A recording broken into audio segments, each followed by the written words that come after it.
बिस्मिल्लाहिर्रहमानिर्रहीम अस्सलाम वालेकुम।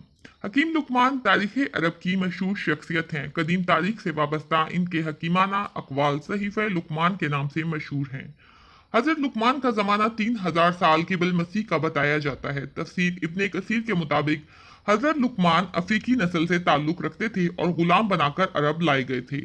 इनका नसब लुकमान बिन साक बिन संदून बताया जाता है। वो सूडान के नोबी कबीले से ताल्लुक़ रखते थे। हजरत लुकमान का कद छोटा, रंग सियाह और होंठ मोटे थे। हाथ पैर अफ्रीकी लोगों की तरह भद्दे थे। अपने मामूली खदोखाल के बरक्स आप निहायत इबादत गुजार और दाना शख्स थे और अल्लाह के मुकर्रब बंदे थे। माद इब्ने मुनब्बे के मुताबिक हजरत लुकमान हजरत अयूब अलैहिस्सलाम के भांजे थे। बाद मौरखीन ने इन्हें हजरत अयूब अलैहिस्सलाम का खालाजाद भाई भी बताया है। एक दफा हजरत लुकमान हिकमत की बातें बयान कर रहे थे और बहुत से लोग आपको सुन रहे थे, तो किसी ने आपसे कहा कि क्या तुम फला चराहे नहीं हो? तो आपने फरमाया कि बेशक मैं वही चराहा हूँ। उस शख्स ने पूछा कि आपको ये मकाम कैसे हासिल हुआ? तो आपने फरमाया कि बातों में सच्चाई, इमानतों की अदायगी और बेकार बातों से बचने की वजह से। नाज़रीन, हिकमत एक ऐसी चीज है कि जिस दिल में अल्लाह रख देते हैं वो दिल रोशन हो जाता है। नबूवत की तरह हिकमत भी अल्लाह ताला की तरफ से अता की हुई होती है। ये अपने अख्तियार से हासिल नहीं की जा सकती। अल्लाह ताला ने कुरान करीम में पूरी एक सूरत हजरत लुकमान के नाम पर नाजिल फरमाई है।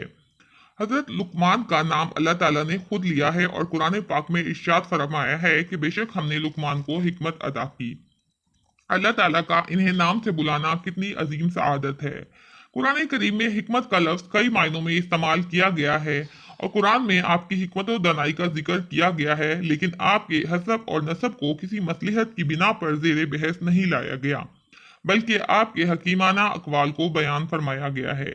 हजरत लुकमान के बेटे का नाम सारान था। हजरत लुकमान ने अपने बेटे को जो नसीहतें की उनका जिक्र कुरान पाक में मौजूद है। हजरत लुकमान हिकमत और दानाई के इतने आला दर्जे पर कैसे पहुंचे? एक रिवायत के मुताबिक हजरत लुकमान एक दिन दरख्त के नीचे सो रहे थे।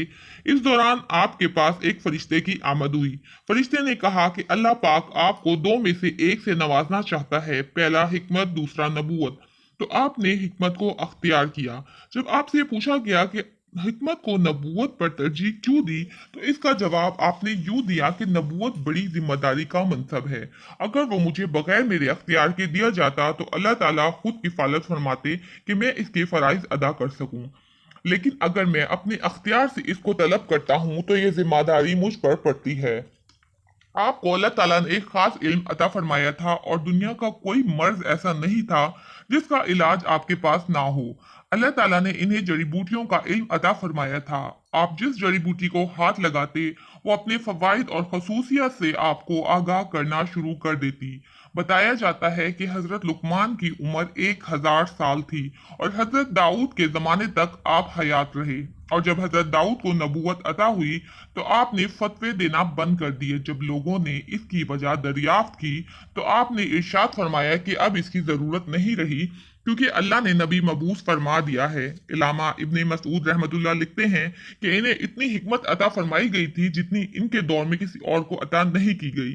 बाज किताबों में लिखा है कि हजरत लुकमान फरमाते हैं कि मैंने 4000 नबियों की खिदमत में हाजिरी दी है और इन पैगंबरों के मुकद्दस कलामों में से 8 बातों को मैंने चुनकर याद कर लिया है, जो ये हैं। जब तुम नमाज पढ़ो तो अपने दिल की हिफाजत करो। जब तुम खाना खाओ तो अपने हल्क की हिफाजत करो, यानी कंट्रोल रखकर खाओ। जब तुम किसी गैर के मकान में हो तो अपनी आंखों की हिफाजत करो। जब तुम लोगों की मजलिस में हो तो अपनी जबान की हिफाजत करो। अल्लाह को हमेशा याद रखो। अपनी मौत को कभी फरामोश मत करो। अपने एहसानों को भुला दो कि तुमने दूसरों के साथ क्या अच्छा किया। दूसरों के जुल्म को फरामोश कर दो, यानी माफ कर दिया करो। आपके तमाम अक़वाल मोतियों की मानिंद हैं। आपकी हिकमत और दनाई से भरपूर बातें आज भी तमाम इंसानों के लिए मिशअले राह हैं। नाज़रीन, अगर आपको हमारी ये वीडियो पसंद आई है तो इसको लाइक और शेयर कीजिए और हमारे चैनल को सब्सक्राइब करके बेल के आइकन को प्रेस कर दीजिए ताकि हमारी आने वाली वीडियोस का नोटिफिकेशन आपको मिल सके।